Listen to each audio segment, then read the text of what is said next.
Boa noite. É com muita alegria que a gente inicia a segunda etapa, né, do nosso segundo dia do primeiro Congresso Mineiro de Direito Processual Penal, que temos a expectativa de que seja o primeiro de muitos, né, a fortalecer a nossa Escola Mineira de Processo Penal. Eu gostaria de iniciar, né, cumprimentando os presentes. É um prazer que vocês estejam aqui nos prestigiando, nesse espaço acolhedor, né, que a FUMEC gentilmente disponibilizou para sediar esse evento. Cumprimento também aqueles que nos assistem pela transmissão online. É um prazer também contar com a participação de vocês nesse evento que para nós já nasceu muito especial. Passo a composição da mesa do tema de hoje, desse nosso segundo painel do dia, né, com o tema da investigação e da cautelaridade. Eu gostaria de convidar para compor a mesa o professor Valdir Miguel, que será o presidente da mesa e conduzirá os trabalhos dessa noite.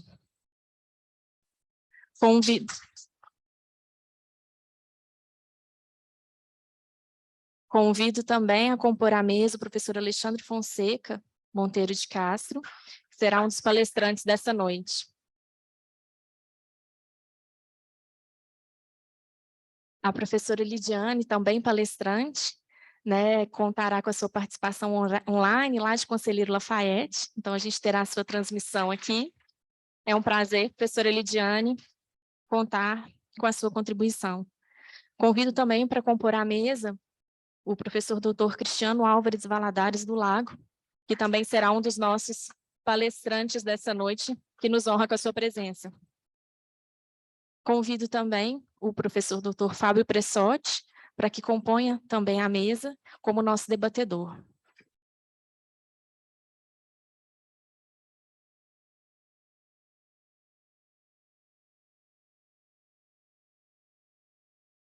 Antes de passar a palavra ao nosso presidente de mesa, professor Valdir, gostaria de lembrá-los que o Observatório da Mentalidade Inquisitória disponibilizou um cupom de desconto para todas as suas publicações. O site é observatoriomi.org.br e todas as publicações do Observatório constam, né, será prestigiado aí, o nosso evento prestigiará com um cupom de desconto. O cupom é Minas Gerais, para todas as compras das obras, né, publicadas pelo Observatório da Mentalidade Inquisitória. Destaco, né, que entre as publicações do Observatório nós temos um livro escrito em homenagem ao professor Leonardo Marinho, que será lançado no Rio de Janeiro, no dia 4 de outubro, e que consta no acervo do Observatório da Mentalidade Inquisitória, com o nosso desconto, usando aí o cupom Minas Gerais. Finalmente, então, eu passo a palavra ao professor Valdir, para que faça a condução dos trabalhos dessa noite. Boa noite a todos e a todas. Vamos dar início ao segundo dia, ao terceiro painel do primeiro Congresso de Direito Processual Penal, Congresso Mineiro de Direito Processual Penal. Inicialmente, gostaria de me apresentar. Meu nome é Valdir Miguel, sou professor da Faculdade Arquidiocesana de Curvelo, e é uma alegria muito grande estar aqui neste evento. Esse painel está intitulado Investigação e Cautelaridade. Gostaria de agradecer também ao professor Leonardo Marinho, que é o idealizador deste evento. Agradeço a todos os presentes, agradeço àqueles que estão nos assistindo de forma remota e agradeço também aos meus colegas que fazem parte da comissão organizadora desse evento, professora Gabriela, professora Carolina Beraldo, professora Flávia, Jamila, Alisson e professor Núbio. Sem mais delongas, gostaria de fazer uma pequena apresentação dos nossos palestrantes. Professor Alexandre Fonseca de Monteiro de Castro é mestre em Direito Processual pela PUC, bacharel em Direito pela UFMG, professor da Faculdade Pitágoras de Betim e advogado criminalista. professora Lidiane Maurício Reis, a doutora em Direito Processual pela PUC, mestre em Direito pela Faculdade de Direito do Sul de Minas, especialista em Ciências Penais pelo Instituto de Educação Continuada da PUC, nosso querido IEC. Especialista em Direito Público pelo IDEC e professora e pesquisadora da Faculdade de Conselheiro Lafayette. Professor Cristiano Alves Valadares de Lago, é desembargador do Tribunal de Justiça de Minas Gerais e professor de Direito Processual Penal da Universidade Federal de Juiz de Fora. Mestre pela Universidade Gama Filho do Rio de Janeiro e doutorando pela ULSA. Professor Fábio Pressotti, que será o nosso debatedor ao final, é advogado criminalista, sócio fundador do escritório Fábio Pressotti Advocacia Criminal, doutor em Direito Processual Penal pela PUC, mestre em Direito Processual pela PUC, especialista em Ciências Penais pela PUC e professor de cursos de graduação e pós-graduação. Sem mais delongas, eu gostaria de passar a palavra para o nosso primeiro palestrante, professor Cristiano Alves Valadares. Professor, seja muito bem-vindo, esteja absolutamente à vontade.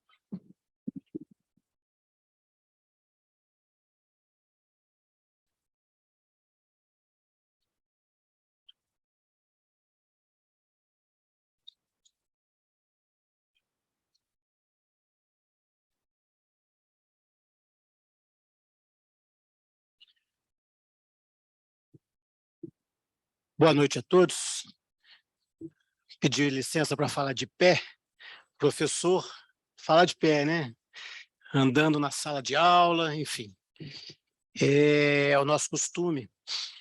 Mas, inicialmente, não poderia deixar de agradecer o convite do professor Leonardo Marinho, que é o grande idealizador deste evento.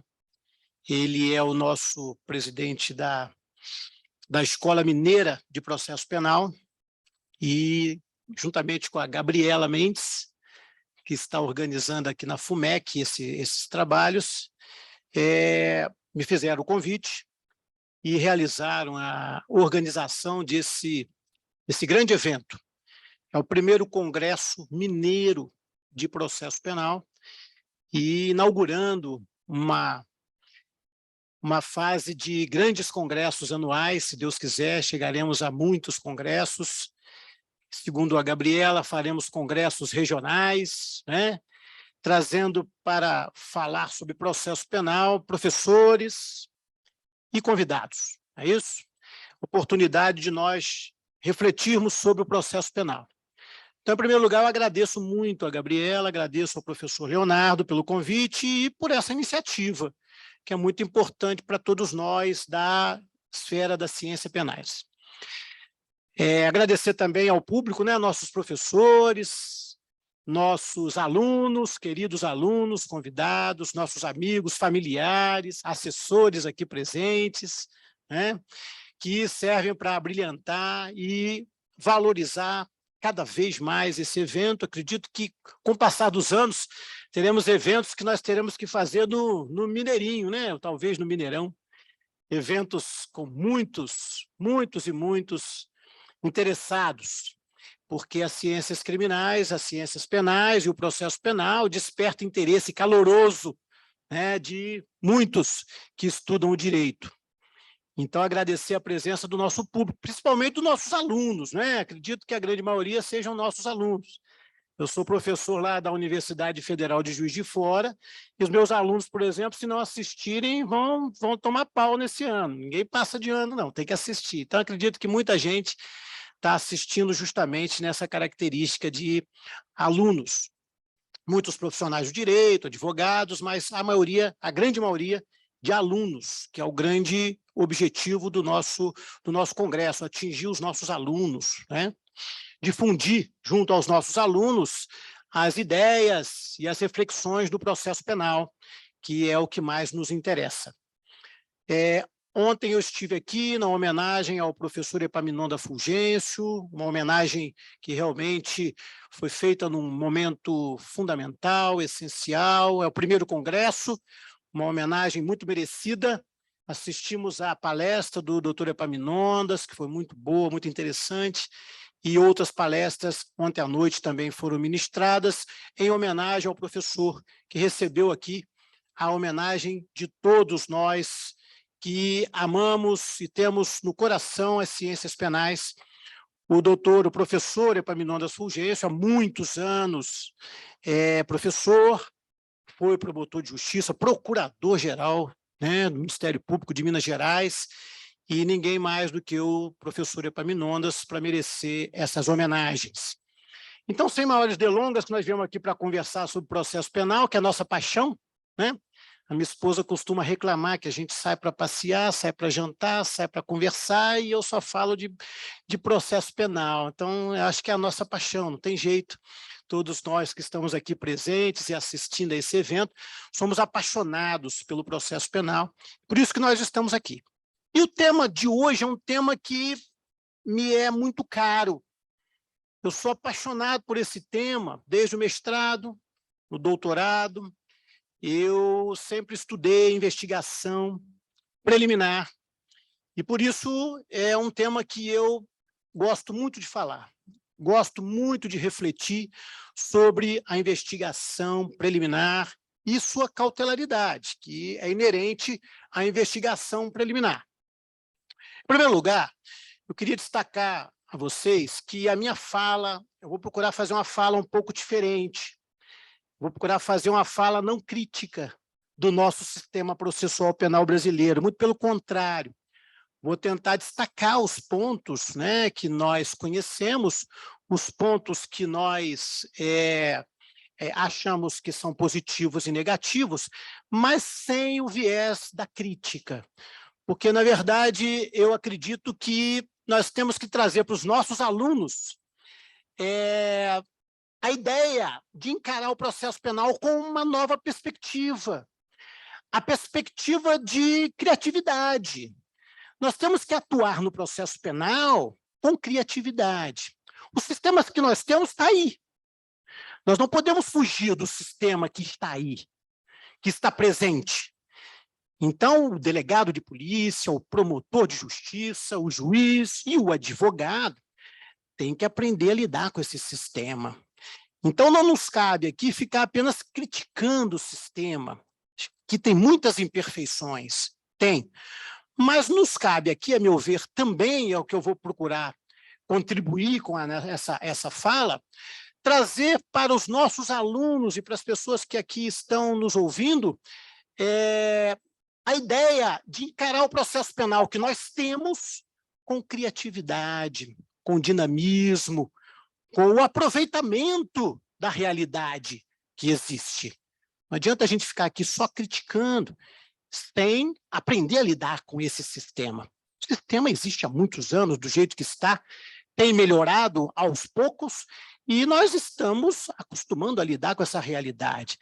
Nós temos um CPP, um projeto de CPP em tramitação no Congresso desde 2009.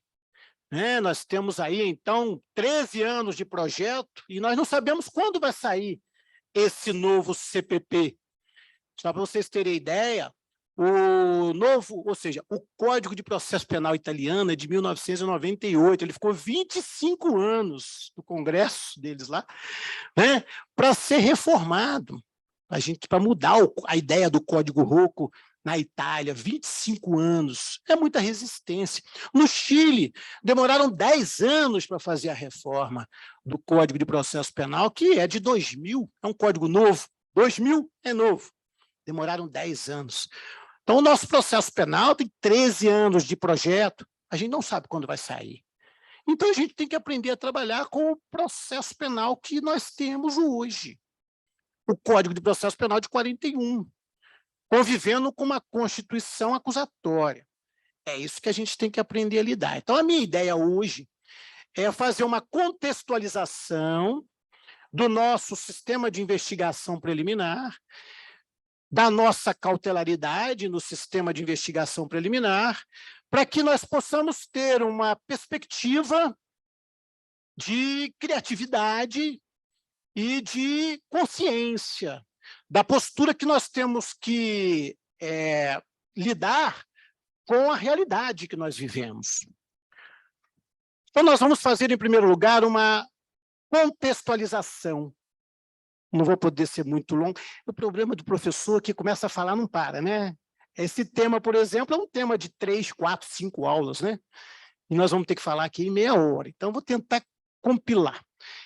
Vamos fazer uma contextualização dos sistemas processuais, os sistemas de investigação que nós temos no mundo. Nós temos alguns países, poucos ainda, que trabalham com a ideia do sistema inquisitivo, tendo o juiz como investigador, aquele que colhe prova e aquele que oferece a denúncia, né? Como, por exemplo, em alguns países como El Salvador, Cuba, México, é o juiz que colhe a prova, investiga, e é ele que oferece a denúncia, enfim. É o juiz investigador, da ideia do juiz inquisidor, lá do século XII, né? Na época que nós tivemos a Inquisição, com a ideia de monopólio da justiça na Europa pela Igreja. É aquela ideia, é o sistema inquisitório. Temos alguns países que adotam o sistema misto, vocês sabem disso, né? Todos que aqui trabalham com processo penal sabem que o sistema misto é um sistema idealizado por muitos, como, por exemplo, acontece na Espanha, na França, que nós temos uma primeira fase de investigação preliminar tocada, né? Administrada por um juiz, até a fase preliminar, e, posteriormente, nós temos o ingresso numa segunda fase acusatória, tocada por juiz também, mas na fase acusatória, de julgamento. Então, nós temos, durante toda a persecução penal, um juiz trabalhando na investigação e, posteriormente, na fase de julgamento. É o sistema misto. E, por último, nós temos o acusatório, que é o que nós almejamos, que nós desejamos, que nós sonhamos aqui para o Brasil. É o sistema que é oriundo da Grécia, né? Passamos por algum período em Roma, que é o sistema de máxima imparcialidade do juiz, é o sistema de divisão de funções, acusador acusa, defensor defende, juiz julga, imparcialidade do juiz, né? Oralidade, publicidade, contraditório. É o sistema que nós desejamos e a investigação preliminar é feita dessa forma, numa fase pré-processual, né? Que não tem a ingerência do juiz. Esse juiz julgador não vai ter contato com o processo investigatório, com o procedimento investigatório prévio, de maneira que vai manter a sua imparcialidade. Isso acontece na Itália, isso está acontecendo no Chile. É interessante que eu estive na Itália há alguns anos atrás, e enquanto a minha esposa vai passear, vai no shopping, vai na feirinha, viu, Danton? Enquanto a esposa vai lá passear, o desembargador Danton está aqui conosco, eu vou para as livrarias comprar livro de penal, processo penal. E lá eu fiz um curso durante 2 semanas. Você lembra, Beth? 2 semanas, Beth é minha assessora que está aqui, 2 semanas estudando processo penal. E lá eu conheci o sistema processual penal italiano e fiquei impressionado. É um sistema acusatório, com a tendência acusatória. Lá, não sei se vocês sabem, mas o Ministério Público, entre aspas, né, que é aquele responsável pela investigação, ele integra a magistratura. E, por isso, tem uma concepção de investigação e de acusação diferenciada, com maior imparcialidade. Lá, o investigador, na fase pré-processual, é o magistrado investigador. E ele, lá na Itália, ele colhe a prova por ele próprio, ele preside a colheita da prova. O Ministério Público lá, que é o investigador, ele tem poderes de magistrado. Ele prende, depois a prisão é homologada pelo juiz de garantias. Lá nós temos a figura do juiz de garantias. Ele faz a interceptação telefônica, ele faz a busca e apreensão, e depois tem a chancela do juiz de garantias, que é o juiz que trabalha somente na fase pré-processual. Lá nós temos 2 espécies de juiz magistrados. É o juiz que trabalha na fase pré-processual, é o juiz de garantias, o nosso aqui, né, do artigo 3º, que não saiu até hoje, né, professores? Até hoje está lá no STF, sai, não sai.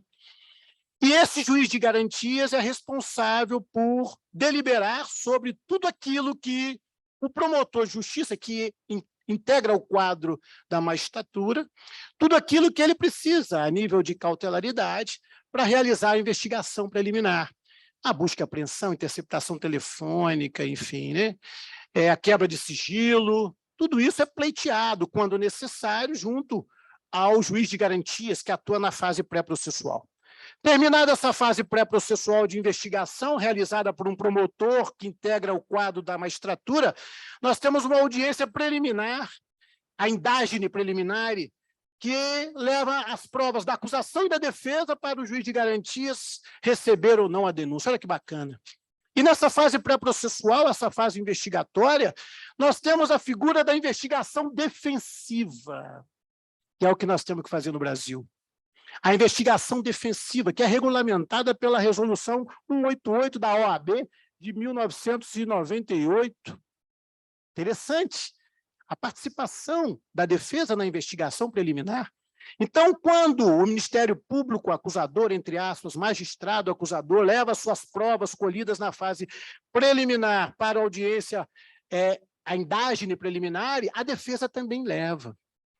Lá nós temos a investigação preliminar regulamentada por lei, o advogado tem poderes investigatórios, existem investigadores oficiais que ajudam o advogado a fazer a sua investigação preliminar. Olha que coisa interessante. Então, quando o juiz de garantias, que é um magistrado julgador, mas na fase pré-processual, faz a análise sobre receber ou não a denúncia, ele analisa com base em provas de acusação e de defesa.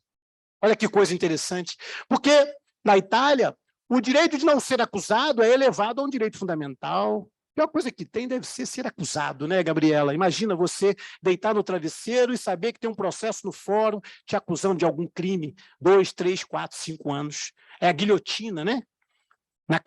No pescoço durante anos. Não é verdade? E então, feita a investigação preliminar, seja pela acusação ou pela defesa, na audiência preliminar, o juiz de garantia, se recebe a denúncia, passa para um colegiado de 3 juízes que vão julgar o processo. E esses 3 juízes não recebem nenhuma prova. É o princípio da divisão fascicular. Divisão fascicular. Nenhuma prova produzida na fase pré-processual é conhecida pelos 3 juízes que vão julgar a causa. É separado do processo. Olha que coisa linda. Então, a investigação preliminar feita pelo acusador e feita pela defesa, para chegar ao conhecimento dos juízes, julgadores, o colegiado, tem que passar pelo contraditório. Olha que bacana. Então, se o promotor da fase investigatória quiser colher prova para ser usada na fase acusatória, na fase de julgamento, tem que colher essa prova junto com a defesa. Que coisa linda, né? Com a participação da defesa. Coisa maravilhosa. É o que nós teremos no Brasil um dia, se Deus quiser. E então passa o processo para a fase acusatória, e lá são 3 juízes, é um colegiado, a decisão é mais forte, mais valorada, né? E esses vão colher as provas que se fizerem necessárias, algumas serão aproveitadas porque foram colhidas na fase pré-processual, com o contraditório, e ao final é proferida uma decisão. E essa decisão é prestigiada, a decisão do colegiado é prestigiada, ao ponto de os recursos contra essa decisão do colegiado não poderem apreciar, a princípio, matéria pertinente a fatos. Olha que coisa linda. É nulidade, é processo, é o que vai para o tribunal. Então, Danton, lá no tribunal tem muito menos processo. Lá eles julgam matéria pertinente à regularidade processual, matéria pertinente a fato, raramente vai parar nos tribunais. Olha que coisa bonita, né?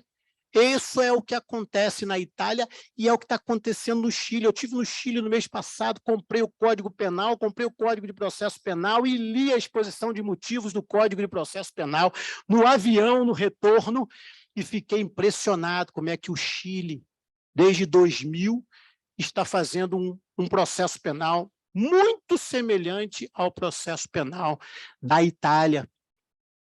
Desde que Pinochet largou a ditadura lá do Chile, começaram a idealizar o Código de Processo Penal, Danton, ficaram 12 anos fazendo o Código de Processo Penal e vieram com um código muito bem elaborado, cheio de defeitos, mas bem elaborado.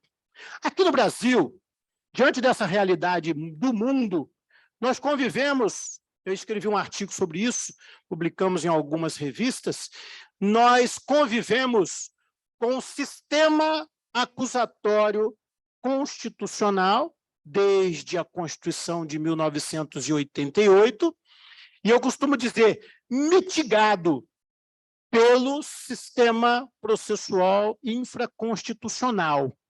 Né, Gabriela? Então, nós temos a Constituição de 88, garantista, acusatória, que diz no artigo 129, inciso 1, que temos um acusador, juiz não acusa. Eu sou do tempo, professora Gabriela, que juiz acusava. Se lembra, Danton, na época que nós tínhamos os procedimentos judicialiformes, que o juiz instaurava a ação penal por portaria? Olha que coisa bacana, nas contravenções e nas lesões corporais culposas. Eu sou do tempo da Lei 6368 de 76, a Lei de Tóxico. Peguei essas coisas tudo. Então, nós tivemos ações penais iniciadas por juiz, por delegado. O delegado instaurava portaria e iniciava ação penal nos idos de 70. Não é muito tempo, não, pouco tempo atrás. Para mim é pouco tempo, 70 eu já estava adolescente. Né? Olha que coisa. Então, nós temos o 129.1, o Ministério Público é o acusador. Temos lá artigo 132, 133, temos a defesa, a advocacia essencial à justiça, a defensoria pública, né? Temos a magistratura, o juiz, artigo 92 e seguinte da Constituição Federal, juiz julga. Então, acusador, Ministério Público, ação penal pública, defesa é realizada essencialmente por um defensor habilitado e o juiz julga. Divisão de funções estabelecida na nossa Constituição Federal. Além da divisão de funções, nós temos, obviamente, princípios inerentes ao sistema acusatório previstos lá no artigo 5º, é o contraditório, é o devido processo legal, é a ampla defesa, a oralidade, a imediatidade, a imparcialidade do juiz, tudo isso inerente ao sistema acusatório, que é apregoado na nossa Constituição. Mas, não obstante, Beth, não obstante, Ana, nós temos um sistema infraconstitucional que mitiga o sistema acusatório. Em primeiro lugar, nós temos um Código de 41. Ontem foi falado aqui, muito bem falado, um Código de 1941, da era Vargas. Tem como modelo o Código Rocco italiano, antigo, Código Napoleônico, de 1808, é um modelo inquisitório, que pretendia enaltecer a ditadura, o autoritarismo, é o Código de 1941. De lá para cá tivemos algumas reformas. A reforma de 2008, inerente a procedimentos, basicamente.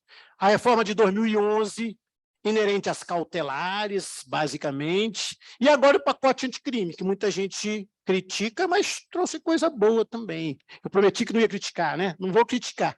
Trouxe coisa boa também, muita coisa boa. Trouxe o juiz de garantias, trouxe o afastamento do juiz do inquérito policial, artigo 3º-A e artigo 28. Estão suspensos esses dois pelo STF, tá? Mas trouxe essa ideia.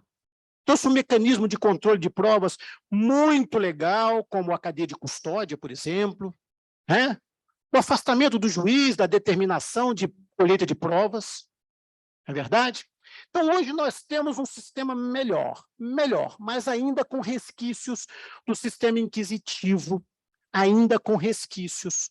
Por exemplo, o artigo 5º ainda está lá, Gabriela, O juiz pode requisitar inquérito, já viu isso? Publicidade não tem no inquérito. Inquérito é o nosso sistema de investigação preliminar principal, Não tem publicidade no inquérito, o inquérito é escrito, o inquérito é discricionário, o delegado produz a prova do jeito que ele acha que deve. Por incrível que pareça, nós temos lá o artigo 155 que diz: o juiz não pode condenar com base exclusivamente em prova produzida no inquérito. Mas se não for exclusivamente, pode. E aí, como é que fica? O juiz condena com base na prova pericial, que é produzida basicamente no inquérito, tem conteúdo de absolutismo, validade, né? É a prova produzida no inquérito. O juiz tem conhecimento do inquérito, não existe divisão fascicular aqui. O juiz, na hora que vai dar a sentença, ele tem o inquérito na mão.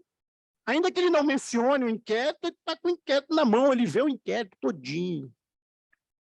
O juiz pode determinar provas. Olha só, o artigo 156, inciso 1 do Código de Processo Penal, fala que o juiz pode determinar prova até mesmo na fase investigatória, quando relevante, importante, enfim, né? Não era para ter isso, né?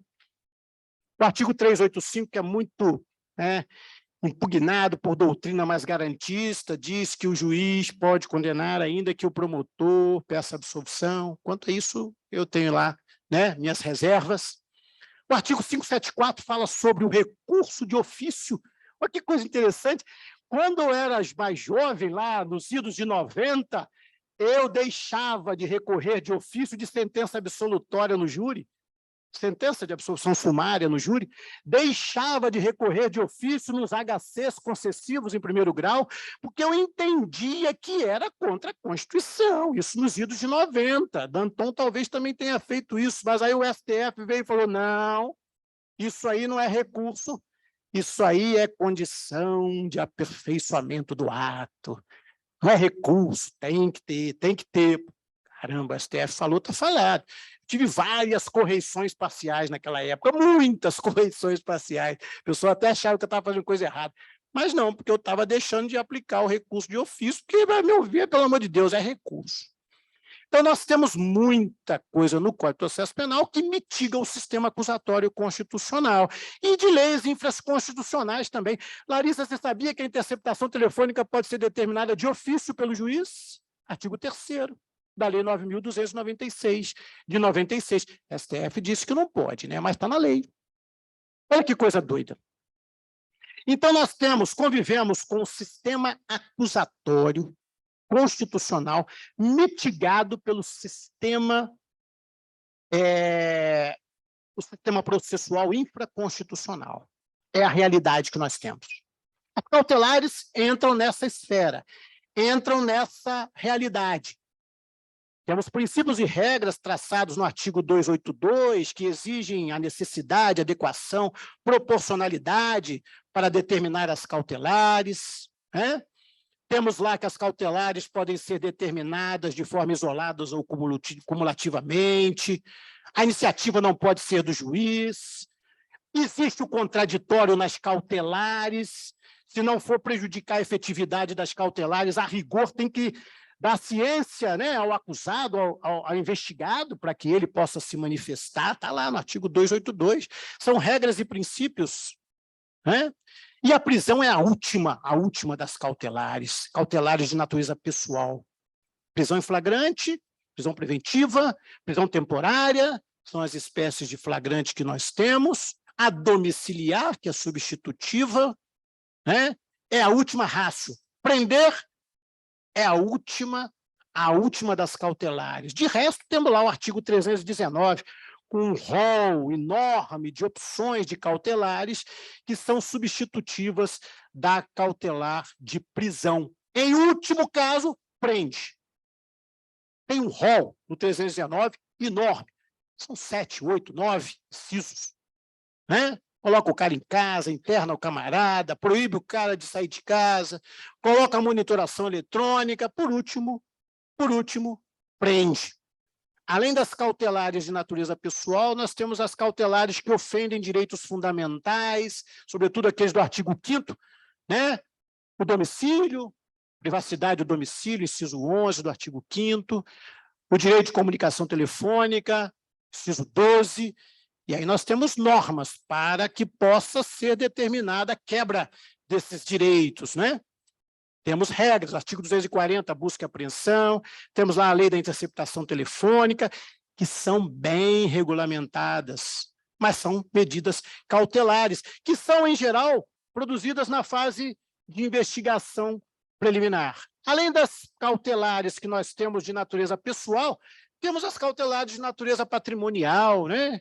Que é a quebra de sigilo bancário, quebra de sigilo fiscal, é o sequestro, é o perdimento de bens, enfim. Temos inúmeras cautelares, todas observando sempre princípios e regras do artigo 282 do Código de Processo Penal. Esse é o panorama. Esse é o panorama que nós convivemos no Brasil. E era aqui que eu queria chegar. Eu falei tudo isso para chegar aqui, nesse momento. Nós temos pessoas que falam, puxa vida, o sistema brasileiro é perverso, o sistema brasileiro é muito ruim, o sistema brasileiro não presta. Meu filho fala isso, meu filho é advogado, é um dos que fala isso. Eu falo, Cris, você tem que aprender a conviver com esse sistema, Gabriel. É o que tem aí, é o que tem para a hora, é o que tem para o momento. E você tem que ter consciência de que a realidade é essa. E o operador do direito, ele tem que ter nova perspectiva, ele tem que encarar o sistema com uma nova mentalidade. Eu quero o acusatório, eu vou fazer por onde ele seja realizado, com o sistema que está aí. Eu tinha um delegado de polícia, professores, lá em Matias Barbosa, o Saed. Se lembra, Beto, do Saed? Foi meu professor, meu aluno lá no pós-graduação. O Saed aplicava o acusatório no inquérito policial. Ele ouvia uma testemunha, ele chamava o advogado do suspeito. Produzir prova pericial, ele intimava o advogado do suspeito para indicar assistente técnico e quesitos. O Saed, delegado de polícia, fazia isso porque ele acreditava no acusatório. O delegado de polícia ele tem que ser imparcial, é um agente público, tem que ser imparcial, ele está ali para apurar e não para acusar. Está ali para apurar a realidade dos fatos, é o delegado de polícia está ali para apurar se tem autoria ou não, se tem a ocorrência do crime ou não. A mesma coisa é o promotor. O promotor de justiça que idealiza um acusatório, ele tem que atuar com essa perspectiva. Ele é um acusador imparcial. Calamandrei falava, o Ministério Público é uma parte imparcial, ele não está ali para acusar, ele está ali para apurar, realizar o direito. E ele tem que participar. Eu tinha um promotor de justiça em Juiz de Fora que ele participava das investigações porque ele achava que a investigação era para fornecer elementos para ele, oferecer ou não a denúncia. Ele é que ia analisar a prova da investigação preliminar. Por que não participar das investigações, orientar o delegado, orientar os detetives? A mesma coisa o juiz, se o juiz acha que nós temos que estabelecer um acusatório, mesmo que de forma difícil na realidade atual, por que não atuar com espírito acusatório? Há muito tempo que eu ouço testemunha sem perguntar nada. Se lembra, Beth? Há muito tempo que eu já faço oitiva de testemunha, não perguntando nada, deixando para perguntar no final. Quanto tempo eu já faço isso? É o acusatório que está no coração e que está na mente. É a ideia acusatória que a gente tem que encarar. O advogado que fica reclamando, gente, esse sistema não presta, nós temos polícia que é arbitrária, temos promotor de justiça que tem a veia acusatória, temos juízes que não encaram um processo penal de forma acusatória adequada. Esse advogado tem que procurar fazer com que as coisas aconteçam. Existe aí a resolução 188 da OAB ensinando o cara a fazer investigação preliminar, investigação defensiva. Existe a súmula 14, que dá direito a ele a ter ciência de todos os atos de cautelares praticadas na fase investigatória, quando documentadas. Está lá, ele tem direito. Artigo 7º do Estatuto da OAB, que dá direito a ele ter acesso ao inquérito. Está lá. Por que não corre atrás? Não faz? Não realiza? Eu conheço advogados no Rio de Janeiro, eu me lembro muito bem, a banca do Nilo Batista no Rio de Janeiro, ele faz investigação preliminar há anos. Anos que eles fazem investigação preliminar. Difícil uma ação penal ser instaurada contra um cliente de um Nilo Batista no Rio de Janeiro, porque a investigação preliminar, ele ouve testemunha. Você quer ouvir testemunha na fase preliminar, Gabriel? Propõe uma ação cautelar de produção antecipada de provas e ouve sua testemunha. Na hora que o promotor for oferecer denúncia, junta sua cautelar com as suas testemunhas lá, ele vai analisar o oferecimento ou não da denúncia com base nas provas do delegado e com base na sua cautelar. Por que não? Pede ao juiz uma interceptação telefônica, pede ao juiz uma busca e apreensão para colher prova lá na casa da vítima que está te acusando o seu cliente injustamente. É uma cautelar de busca e apreensão, você pode pedir uma cautelar. Por que você não faz isso? Ao invés de ficar reclamando, a polícia é arbitrária, o promotor é arbitrário, o acusador. Corre atrás, cara. Se eu fosse advogado, eu ia fazer investigação preliminar muitas vezes. Evita muita denúncia, evita muito problema. E na fase de acusação, o advogado tem que gritar.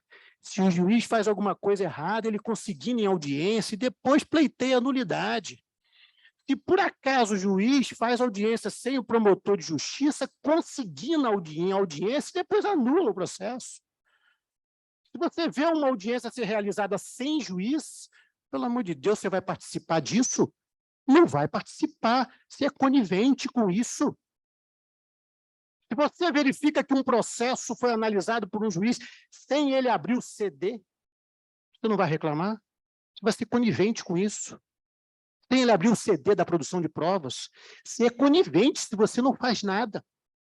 Você tem que ter o espírito de criatividade e encarar os problemas do nosso sistema com nova perspectiva, a perspectiva ativa, a perspectiva de combate, a perspectiva de atuação, com a mentalidade acusatória. Não basta lei acusatória, é necessário ter mentalidade acusatória. Vem o Código Novo aí com 1000 ideias acusatórias. Se nós não mudarmos a mentalidade, não vai adiantar bulufa nenhuma. Vai continuar do jeito que está. A mentalidade tem que mudar desde logo, e pode mudar desde logo. Basta que o delegado de polícia tenha consciência que o sistema deve funcionar de acordo com a Constituição. Basta que o juiz, o promotor e o advogado tenham essa consciência, o acusatório no coração e o acusatório na mente. Então, não é o caso de ficarmos reclamando e criticando. É o caso de nós mudarmos a nossa perspectiva. E é isso que eu falo para os meus alunos. Você sai da faculdade, você tem que ter o acusatório que você deseja, a atuação do sistema processual que você deseja, no coração e na mente. Porque a perspectiva de ideal, a perspectiva de consciência acusatória é que vai mudar esse país, não é a lei. Então, o recado que eu tenho para dar para os meus alunos que estão assistindo, para os alunos de todos nós, professores, e para o público que está aqui, é esse recado. Tenham a consciência de que a atuação de vocês é mais importante do que a própria lei. A consciência de realização de um sistema ideal passa mais pela consciência do operador do que pela norma legal sistematizada. É a ideia que eu apregoo para os meus alunos, é a ideia que eu passo para os meus filhos, é a ideia de moralidade do nosso sistema, que passa pela consciência, mudança de perspectiva, de ideal. E é isso que eu desejo para todos nós com a realização desses congressos. Daqui a 10 anos, os nossos congressos realizados vão mudar a mente dos nossos alunos, Gabriela. E ainda que nós não tenhamos um Código de Processo Penal, Danton, novo, acusatório, nós teremos o acusatório sendo realizado no nosso judiciário, porque o delegado estará realizando o acusatório, o promotor estará realizando o acusatório, e o juiz, principalmente, de forma imparcial, de forma ilesa, estará realizando o que nós desejamos, com base no sistema que nós já temos para atuar. É essa a ideia de mudança de perspectiva e de consciência que eu desejo para todos nós. Espero não ter me alongado muito, mas eu agradeço muito a oportunidade. Eu queria muito falar isso aqui hoje. Muito. Espero que tenha contribuído para o nosso congresso e para a formação jurídica dos nossos alunos, muitos alunos que estão assistindo. Muita fé, perseverança, que nós chegaremos no sistema ideal. Independente da lei, nós mesmos faremos esse sistema. Muito obrigado.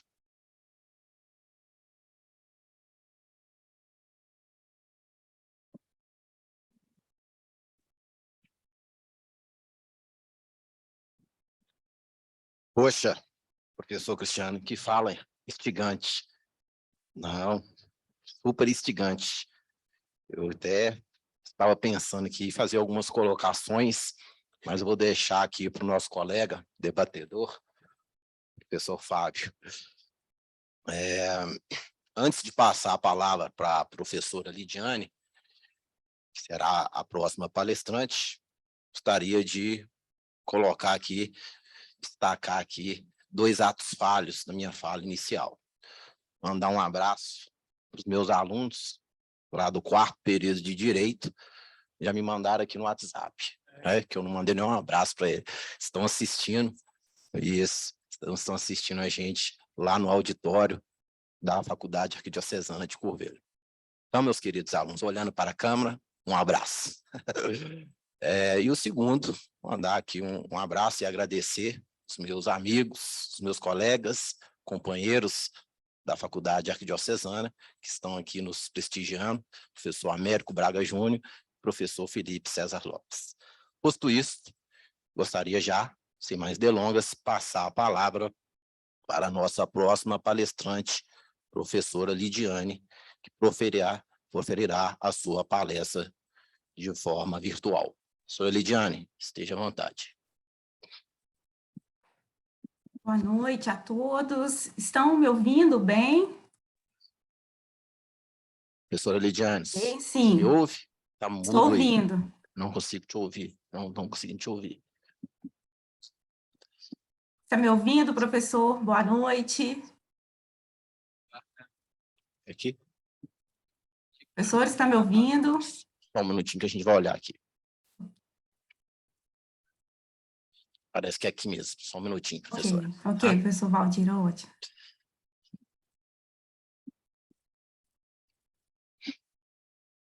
Uma vez que é de forma remota, né? Sempre nós temos esses pequenos contratempos, algo normal.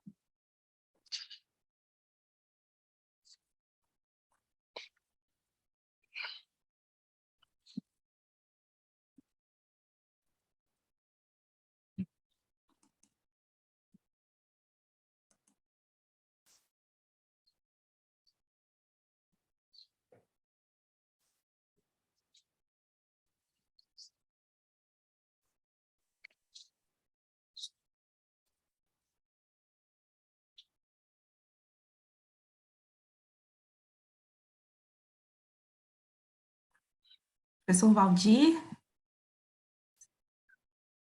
Professores, estão me ouvindo?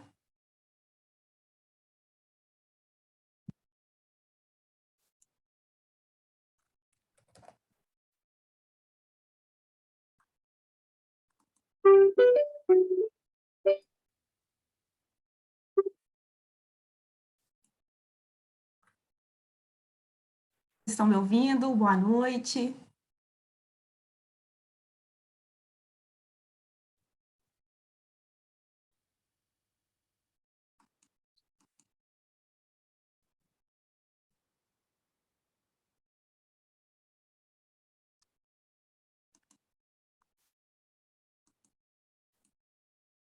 Fale alguma coisa, professora. Professor, boa noite. Professor, boa noite. Ok, né? O áudio. Então, boa noite a todos e a todas. Primeiramente, eu gostaria de agradecer à comissão organizadora, na pessoa da professora Flávia, pelo honroso convite, pela oportunidade de participar desse evento belíssimo, né, em homenagem ao professor Epaminondas, que esteve conosco ontem, dada aí as suas contribuições para os estudos das ciências criminais, né, nesse evento que reúne professores de todo o nosso estado, viabilizando essa interlocução e esse diálogo, reflexões que são importantes, né, no estudo do nosso processo penal. Gostaria de cumprimentar também o professor Leonardo, né, que foi idealizador desse projeto, e dizer que estou muito feliz de estar com vocês nessa noite e reencontrar, mesmo que virtualmente, amigos e colegas do doutorado, que são pesquisadores que eu admiro e tenho muito carinho. Estendo também os cumprimentos ao professor Valdir, presidente da mesa, ao professor Fábio, debatedor, e aos demais palestrantes dessa noite, o professor Alexandre Monteiro e o professor Cristiano. É um prazer dividir o painel com os senhores, e professor Cristiano, que já nos brindou com uma brilhante exposição, né, e que deixou com muitas inquietações dentro da sua fala. Professor Cristiano, parabéns e muito obrigada. E cumprimento também todos os que acompanham, né, essa nossa transmissão aí de forma online, incluindo também aqui os meus alunos da FDCL. Bem, professor Cristiano já trouxe, né, uma apresentação assim, muito profunda e importante do nosso processo penal, né, e é importante nós compreendermos que essa fase pré-processual, denominada também de investigação preliminar, é um momento da persecução penal extremamente importante e complexo, né, porque a partir da investigação serão reunidos aí elementos de informação, serão colhidas provas que vão evidenciar aí se há um crime, né, e ocorrendo o crime, quem foi o autor, né, dessa conduta. Então, o inquérito, ele é, de fato, a base, né, para o oferecimento das denúncias. Então, com base no inquérito, é possível se prender alguém, né, então, a decretação aí de prisões cautelares, então, a liberdade, né, do investigado, ela pode ser restrita. Com base no inquérito, é possível você restringir, né, ou até retirar todo o patrimônio de uma pessoa, são aí as medidas cautelares patrimoniais. Então, a investigação, ela precisa ser uma investigação boa e precisa ser uma investigação bem realizada. O inquérito policial, né, sendo, portanto, dentro dessa perspectiva, uma peça fundamental do nosso processo, ao contrário da exposição do professor Cristiano, eu vou trazer um pouco uma análise, uma visão mais crítica, né, desse momento, mas eu acredito que o nosso inquérito ele apresenta uma série de deficiências, né, principalmente no que tange aí a essa efetivação do sistema acusatório que é assegurado constitucionalmente, né, pelas próprias características que o inquérito policial apresenta: escrito, sigiloso, com uma discricionariedade muito ampla, né, uma ausência de contraditório. E eu acredito que são questões problemáticas e que vão muito na contramão da efetivação de direitos e garantias fundamentais do investigado. Então, é difícil até a gente compreender essa etapa numa perspectiva de um Estado democrático de direito.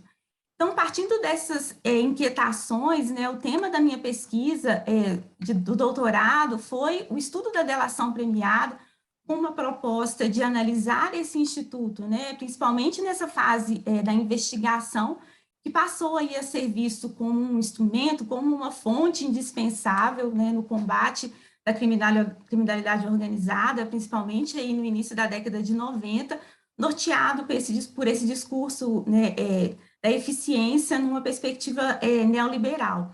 E aí, a partir dessa análise, eu procurei compreender, né, de que forma os processos que o nosso Código de Processo Penal, os problemas que o nosso Código de Processo Penal apresenta, né, e quais são aí os impactos, né, dentro desse novo modelo, né, de combate à criminalidade organizada com esse modelo de justiça negocial.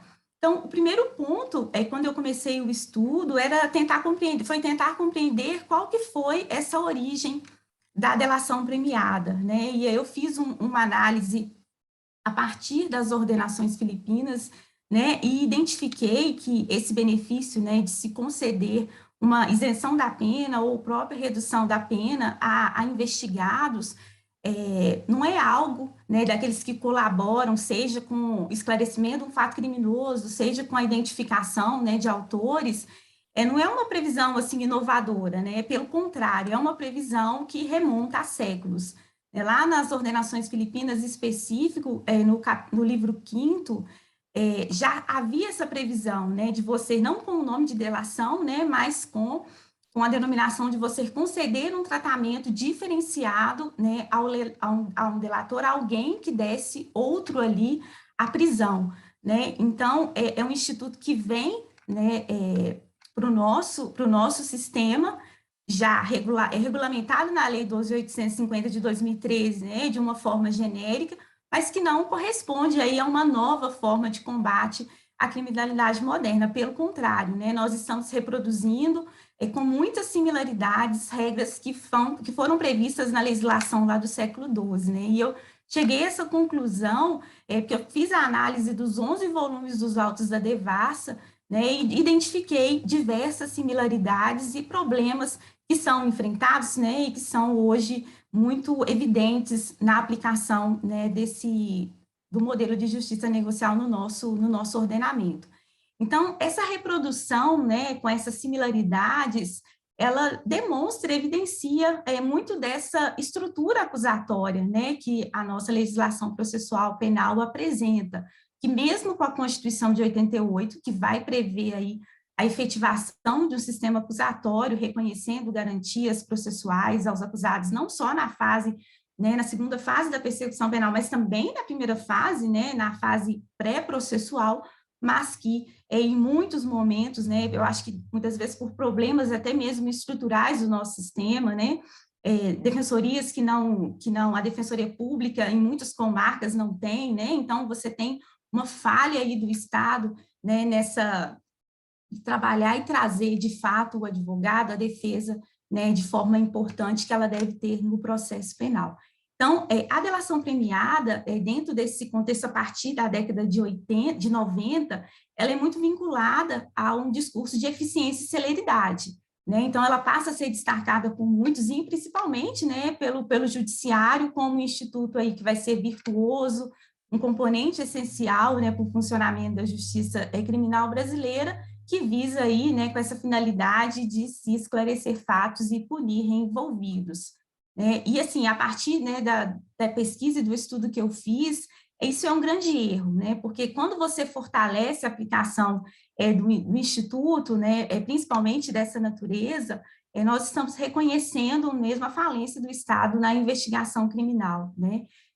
O Estado brasileiro, mesmo ele sendo, né, signatário de convenções, né, a Convenção das Nações Unidas contra a Corrupção, a Convenção contra o Crime Organizado Transnacional, né, o Estado brasileiro assume esse compromisso internacional de prevenir, de combater, né, de reprimir as ações das organizações criminosas, mas é importante que essas medidas devam estar em conformidade com os princípios fundamentais, né, da nossa legislação interna, que é principalmente a nossa Constituição Federal, né, a nossa Carta Magna. Então, partindo, né, dessas reflexões iniciais, e aí eu vou tentar ser bem breve, né, na minha fala, né, até para não me estender muito, eu destaco alguns problemas, eu acho que devem ser enfrentados, né, quanto à aplicação desse instituto no nosso modelo de justiça.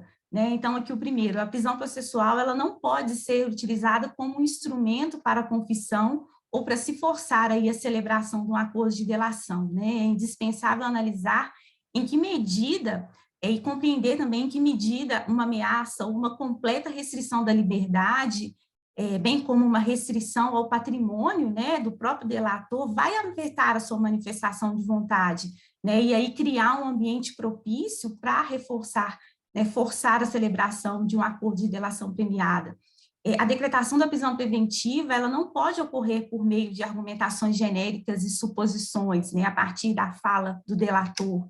Uma atuação discricionária do Ministério Público, alinhada aí a critérios ilimitados, né, de conveniência, de oportunidade, além de romper com com o princípio da legalidade, ela gera problemas complexos, né, em relação até mesmo a influências externas na aplicação do Instituto, né, nós podemos pensar também no populismo, interesses econômicos, e isso vai impactar diretamente na estrutura de um modelo constitucional do processo. Com o acordo da delação firmado, a apuração de condutas delituosas, elas passam muitas vezes a serem direcionadas pela versão apresentada para o delator, né, dando mais valor ao seu depoimento e comprometendo muitas vezes uma linha de investigação, esclarecimento dos fatos, que é deixada para um segundo plano.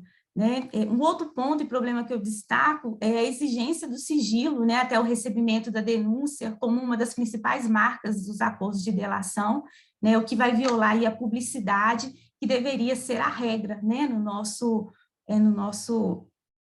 processo.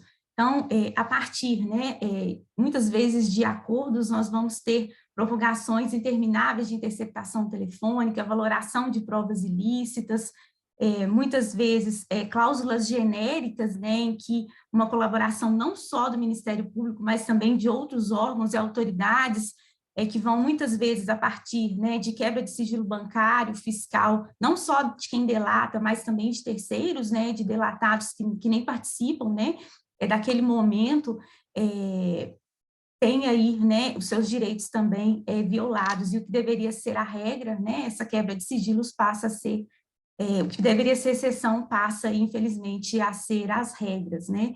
Então, assim, previsões nesse sentido, né, em específico na aplicação desse instituto, traz uma visão para nós muito de exigências abusivas lançadas, né, em acordos de delação com um objetivo, que é obter provas em total desconformidade com o texto constitucional, né? Então, é importante nós compreendermos que essa busca desenfreada, né, pela corrupção, pelo combate à corrupção, pelo combate ao crime organizado, não pode servir, atrelado ao princípio, né, da eficiência, não pode servir como uma justificativa para uma atuação vertiginosa, seja do órgão acusador, seja do órgão julgador, seja da autoridade, né, policial, sem observar os limites legais, né? Esse uso indiscriminado desse caminho processual vai colocar em causa garantias constitucionais, né, que vão ficar aí à margem do processo penal, o que é inadmissível, né, dentro de uma perspectiva de um Estado democrático de direito. Então, a partir dessas reflexões, né, a construção de um processo penal democrático vai exigir uma mudança legislativa, né, mas também, e o professor Cristiano, né, trouxe muito claro para a gente, essa mudança não só, né, estrutural, mas também uma mudança de mentalidade, né, com uma alteração realmente na organização do nosso sistema de justiça. Por isso que é tão importante trabalhar, né, essa etapa intermediária, que é a instituição do juiz de garantias, que veio no pacote anticrime, está aí numa reforma suspensa, né, mas que vai permitir uma efetivação muito maior de direitos e garantias, principalmente do investigado. Professor Cristiano, eu tive também a oportunidade, durante o doutorado, de conhecer o sistema de justiça criminal chileno, e eu fiquei, assim, muito maravilhada, né, no sentido de que como que o nosso, né, nós estamos atrasados em sede de reforma processual, né, nós temos reformas pontuais, mas a reforma estrutural mesmo do nosso sistema, né, que vai exigir uma mudança não só legislativa, mas também, né, de mentalidade, ainda, eu acredito que ainda demora muito, né, dentro da nossa realidade, infelizmente. Então, dentro dessa experiência, né, que eu pude vivenciar no Chile, essa implementação do juiz de garantias no sistema de justiça criminal brasileiro, eu acredito que vai, de fato, permitir uma maior fiscalidade nos acordos de delação, né? E cabe ao juiz das garantias zelar pelas garantias do delator durante a fase de investigação, constatando-se de fato aquela manifestação de vontade é uma manifestação voluntária, né, se não está sendo feita mediante qualquer tipo de coação, né. Hoje, dentro da nossa previsão, né, do nosso ordenamento jurídico, considerando o juízo prevento, o processo penal brasileiro vai permitir que o mesmo juiz que participa daquela fase de investigação vai apreciar os pedidos apresentados pelo Ministério Público, pelo delegado, né, e de polícia, incluindo decisões que vão passar aí por prisões cautelares e que vai atuar também na fase de instrução e julgamento do processo, né? O que fere, né, o princípio da imparcialidade do julgador. Então, assim, é fundamental essa separação, né, das funções perceptórias da investigação, da acusação, das funções jurisdicionais, né, sob pena de nós fortalecermos um sistema de justiça criminal fortemente autoritário, centrado aí na figura de um magistrado investigador, né? Então, é fundamental que esse julgamento ele seja julgamento público, oral, né, estruturado, julgamento oral, estruturado em um sistema de audiências, né, no centro do processo, bem como a igualdade de tratamento entre o Ministério Público e a defesa, né? Infelizmente, a delação da forma que ela se apresenta, ela não permite ao investigado que ele dialogue em iguais condições com o órgão acusatório. E aí, já caminhando para o final, né, da minha exposição, até para não extrapolar muito, né, o horário, essa mudança, né, estrutural, ela é fundamental, né, mas a mudança de mentalidade dos operadores do direito, ela também se faz necessária, né, desde os magistrados, desde os advogados, o representante do Ministério Público, dos investigadores e dos auxiliares, né, de justiça, né, porque o nosso sistema ele é um todo, né, não é possível caminhar, né, os sujeitos caminharem de formas isoladas, né, isso realmente não vai levar à concretização, né, desses direitos fundamentais. Aplicar, né, a delação premiada sem observar esse núcleo essencial do processo, né, que é composto por princípios irrenunciáveis, como contraditório, ampla defesa, o contraditório como garantia de influência, né, e não surpresa, a imparcialidade do julgador, nós admitimos a aplicação assim, totalmente inadequada desse instituto em prol, né, da eficiência e de uma celeridade processual.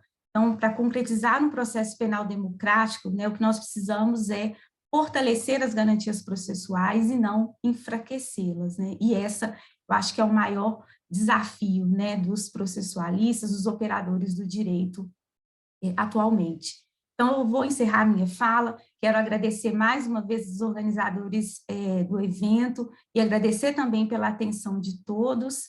É um prazer estar com vocês e devolvo a palavra ao presidente da mesa.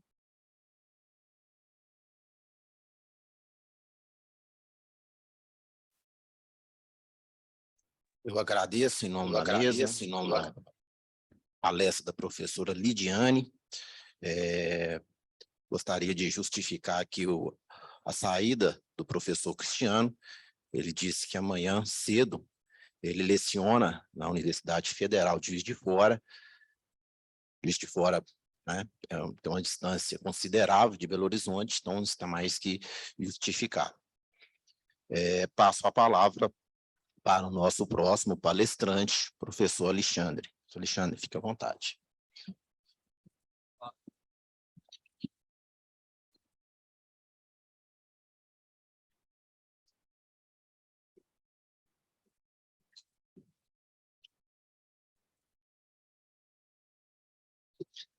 Boa noite a todos. O professor Cristiano, ele falou que o microfone estava um pouco baixo, seria difícil para ele, professor, ficar baixado e tal. Felizmente, eu sou pequenininho, não tenho esse problema. Está na altura perfeita para mim aqui. Inicialmente, eu gostaria de cumprimentar os meus colegas de mesa, cumprimentar o professor Cristiano, que não está aqui agora. O professor Cristiano é desembargador criminal, conheço só dos votos, conheço das decisões. Foi um prazer conhecê-lo pessoalmente agora e também como professor, né? Que é que ele veio como professor e não como desembargador, que é uma profissão muito mais importante, com todo respeito, né? Porque sem professor a gente não teria juiz, não teria desembargador, não teria advogado, não teria promotor, não teria nada. Cumprimentar também o professor Fábio. O professor Fábio eu conheço da advocacia, conheço o trabalho dele como advocacia, mas também conheci pessoalmente só agora. O professor Valdir, a professora Lidiane, que eu não conhecia, que só demonstra ainda mais o acerto do congresso idealizado pelo professor Leonardo Marinho, também agradeço bastante pelo convite, que realmente a gente produz muito conteúdo bom aqui em Minas Gerais, né? A fala da professora Lidiane foi excelente, é um assunto muito caro para a gente, a delação, e eu ainda não a conhecia. Apesar de ser aqui da PUC, eu não a conhecia. Foi um prazer te ouvir, professora. Prestar também uma homenagem ao professor Epaminondas. Não fui aluno dele, minha irmã foi, chama carinhosamente de Epa, e fala bem demais dele o tempo todo, a vida inteira. Inicialmente, eu gostaria de falar que, quando eu programei para falar 30 minutos, eu lembrei de toda a minha vida como advogado, como palestrante também, que eu preparo para falar 15, 10 minutos, e aí eu percebo que não dá tempo, começo a falar correndo, fico nervoso, começo a cortar as coisas, e fica horrível. Então, o que eu fiz dessa vez? Que eu tinha 30 minutos para falar, preparei para falar 15, que aí daria tudo perfeitamente, e obviamente não funcionou. Eu fui empolgando, fui preparando mais coisa para falar. O professor Cristiano fala um monte de coisa aqui que deixa a gente com vontade de entrar ainda mais na discussão. E eu falei assim, já era. Vocês vão ter que me perdoar se eu passar um pouquinho do tempo. O professor Cristiano, ele falou do processo chileno como um grande exemplo que a gente tem para seguir. E não poderia deixar de concordar com ele, né? Mas não apenas o Código Processual chileno demorou muito tempo em discussão, como ele até esqueceu de falar, eu acho que o Fábio deve falar isso no momento, né, Fábio, do debate, mas após sua aprovação, teve um longo período de vacácio. Uma longa preparação para que ele entrasse em vigência de verdade e que o sistema, na prática, tivesse, desculpa a redundância, mas praticável. Não adianta simplesmente jogar a lei e esperar que as pessoas com a mesma mentalidade apliquem a lei nova. E a professora Lidiane falou isso mais para frente, sobre a necessária mudança de mentalidade dos operadores do direito. E é verdade. No caso do Chile, prepararam juízes novos, e os juízes antigos tinham que fazer curso preparatório para estarem preparados, estarem prontos para decidir na nova legislação. Aqueles que não estivessem prontos seriam aposentados. Então, é muito simples a gente falar em mudança de lei, às vezes, sem estar pronto para isso, né? Mas eu não vim falar de Código Processual chileno, né? Tem gente muito melhor do que eu para falar do processo chileno. É só uma lembrança que eu quis fazer. O professor Cristiano, aí eu fico muito sem graça de falar depois dele. Primeiro, porque ele tem muita desenvoltura no palco e eu estou começando, eu não tenho. E segundo, porque ele falou que ele não veio fazer críticas, veio mais trazer apontamentos que a gente poderia melhorar no dia a dia, mesmo com a lei, eu não vou falar o que eu estou pensando, mas mesmo com a lei que a gente tem hoje. E eu não me preparei para falar como que a gente deveria fazer com a lei que a gente tem hoje, eu vim fazer crítica. Eu pensei assim, putz, danou-se. E ele realmente traz informações muito importantes de como o advogado deveria agir em vez de reclamar. O problema é que ainda vai ser decidido por alguém, né? Então, nesse caso, ele mesmo traz essa informação de quando ele deixava de recorrer de ofício, e o STF virou e falou assim, não, tem que recorrer de ofício. Ele teve que se adequar. Então, muitas vezes, nós realmente requeremos a nulidade, a gente faz constar no momento, requer a nulidade em ata, e o juiz não aceita a nulidade. É o que o professor Auri chama de teoria das nulidades à la carte. Não adianta, se o juiz não aceitar a nulidade, não aceitou. Vou fazer o quê? Vou reclamar mesmo. Não tem muito o que fazer. Mas, enfim, o que eu preparei para falar aqui agora era da falta de cientificidade do inquérito policial. Não tem nada a ver com isso. Aí eu me empolguei um pouco, né? Claro que na nossa mesa a gente está falando de investigação preliminar, e o inquérito policial é só um exemplo, ainda que seja o principal exemplo. Mas tudo que eu vou falar do inquérito policial aqui agora, eu poderia falar também de outras investigações preliminares, especialmente do PIC do Ministério Público, que é muito pior, inclusive, né? O inquérito policial, pelo menos, ele tem uma forma. Pelo menos, o Código de Processo Penal fala o que o inquérito deve ter. O PIC, o promotor faz o que ele dá na telha. Ele faz o que quer. Completamente amorfo, não tem prazo. Aliás, até tem alguns conselhos do Ministério Público que determinam o prazo do PIC, mas ele pode ser prorrogável indefinidamente de acordo com a própria autoridade presidente do PIC, né? Mas não tem controle externo, o próprio Ministério Público faz o seu controle, então é um pouco mais complicado, mas eu não vou falar do PIC, isso é assunto para outra conversa. Quem sabe o professor Fábio até traga algumas coisas melhores para a gente. Eu vou falar mais do inquérito mesmo, sendo que tudo que eu for falar do inquérito também serviria para o PIC. O que é o inquérito policial? Tá, é uma investigação preliminar, mas o que exatamente seria essa investigação preliminar que a gente chama de inquérito policial? Eu não vou falar aqui agora em natureza jurídica do inquérito policial, senão o meu orientador vai vir lá da casa dele em Nova Lima para me dar uma paulada. Né, Alexandre? Inquérito não tem natureza, tá certo? Você está vendo? Você encontra inquérito na natureza, por acaso? Você está vendo? É uma construção do intelecto humano. Você está vendo? Ele fala muito, você está vendo quando ele está com raiva. Tá, o que seria esse instituto jurídico, então, do inquérito policial? Certamente não é processo.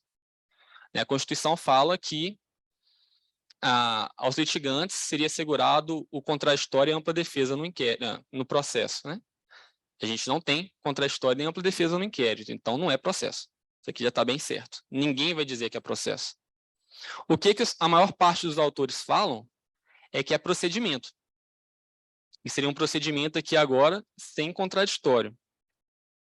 Aí eu posso citar, que eu procurei, o Pacelli, que é nosso conterrâneo aqui de Minas Gerais, o professor Auri, que é da Escola Gaúcha, o professor Badaró, que é da Escola Paulista, o Paulo Rangel, que varia entre a Escola Fluminense e Paranaense, e todos eles falam que o inquérito é um procedimento produzido sem contraditório. Alguns vão falar em contraditório mitigado, que seja, mas em regra eles vão falar que é procedimento. E eu me pergunto, será que é mesmo procedimento? Quer dizer, quando eles falam de procedimento sem contraditório, eles já estão fazendo alguma referência a fato salário, quando o fato salário diferenciava o processo de procedimento pelo contraditório, né? O processo como uma espécie de procedimento em contraditório. Então, fui direto na fonte. Fui no fato salário. Aí me perdoe aqui que eu vou acabar lendo o que ele fala. Mas fato salário dizia que o procedimento é uma estrutura técnica regulada por uma série de normas que se apresentam como uma sequência de atos e de posições subjetivas previstas e reguladas por tais normas. Essa estrutura de atos jurídicos sequenciais é preparatória de seu resultado, um ato final, que frequentemente é o provimento. Bom,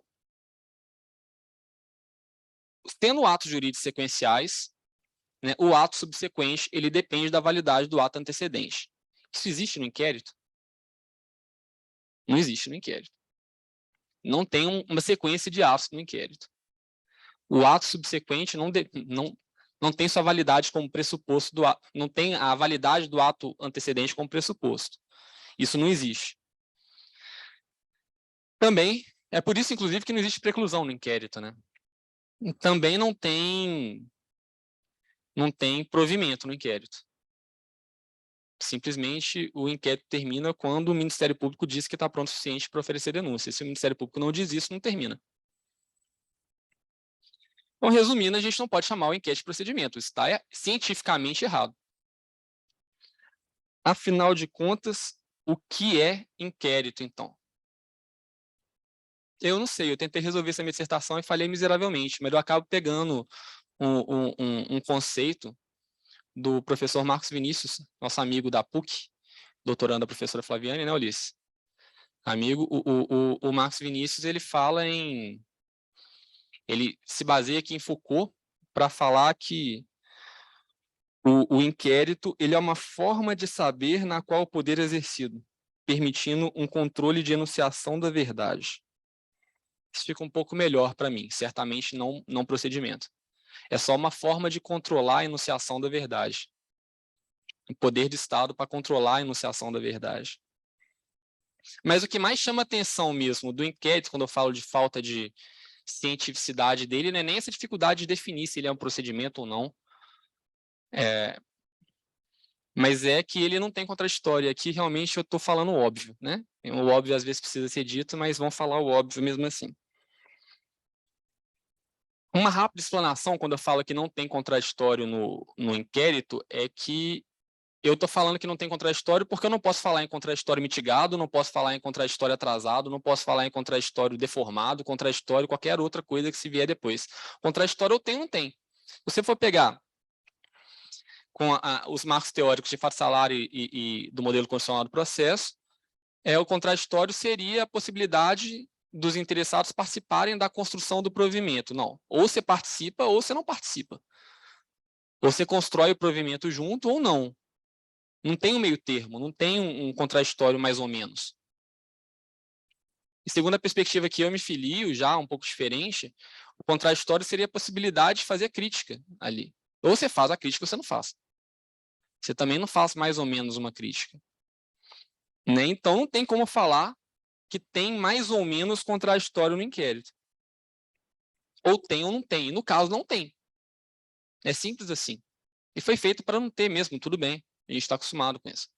Tem que aceitar isso e bola para frente. Né? acontece que se não tem contraditório no inquérito, ele não pode ser usado para fundamentar uma decisão. E não é exclusivamente o inquérito, não pode ser usado. E por que não pode ser usado? Porque a Constituição diz que não pode, seria um ótimo motivo. A Constituição diz que não pode, está ótimo, a gente poderia parar aqui, mas não, vamos um pouquinho além.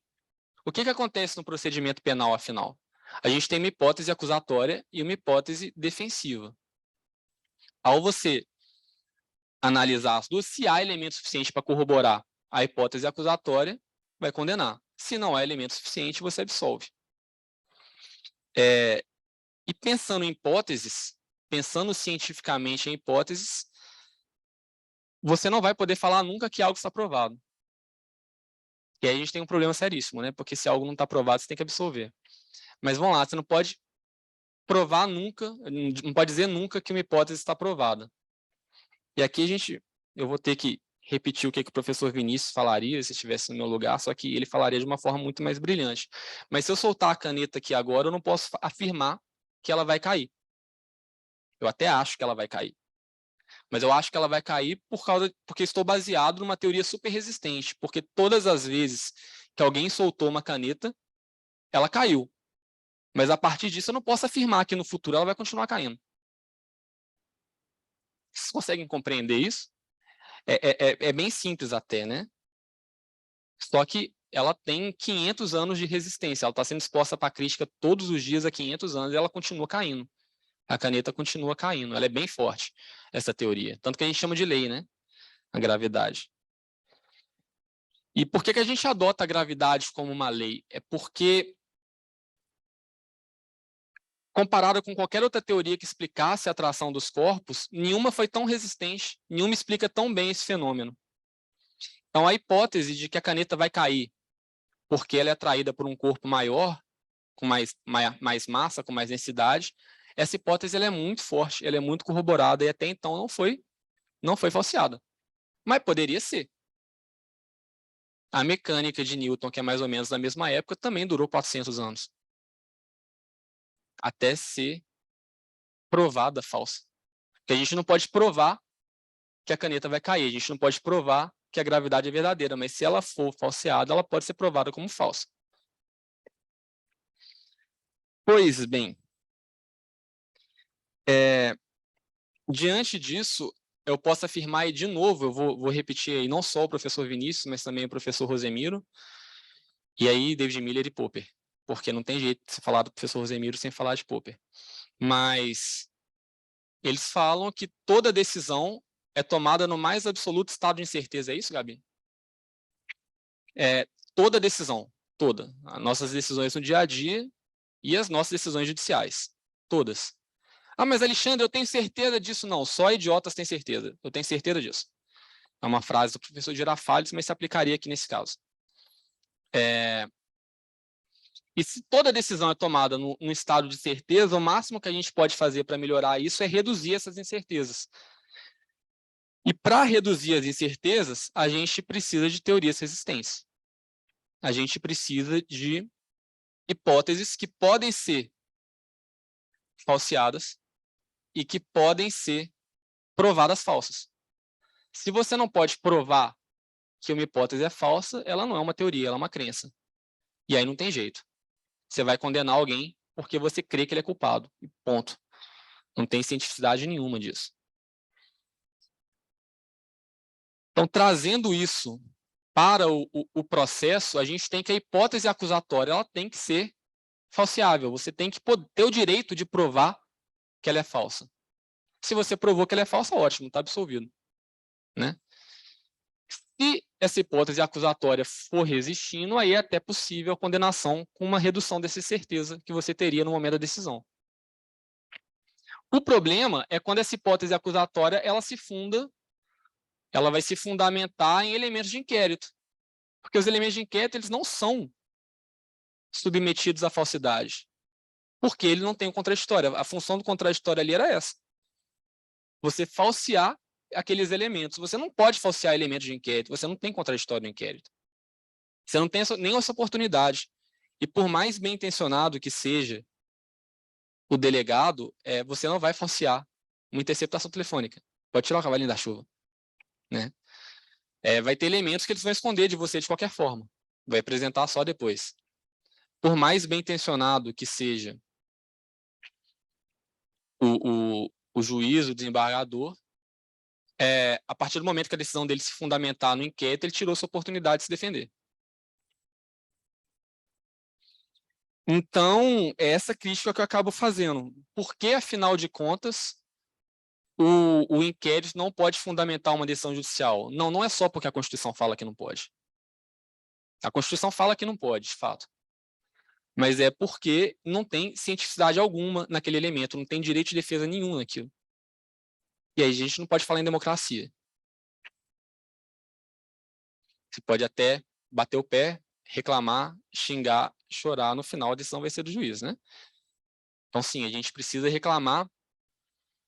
E eu até insisti, quase que eu mudei tudo que eu ia falar aqui, né? Senão eu não vou falar de crítica, não vão criticar, eu tô ficando sem graça.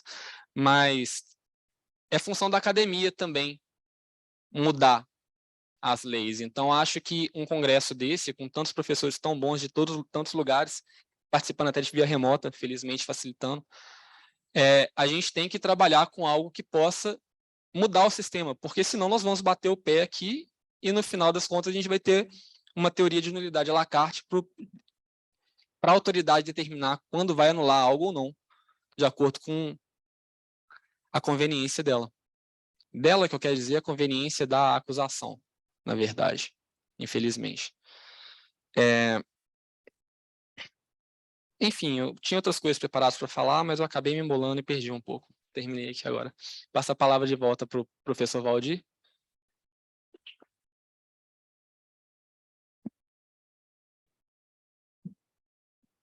Obrigado, professor Alexandre.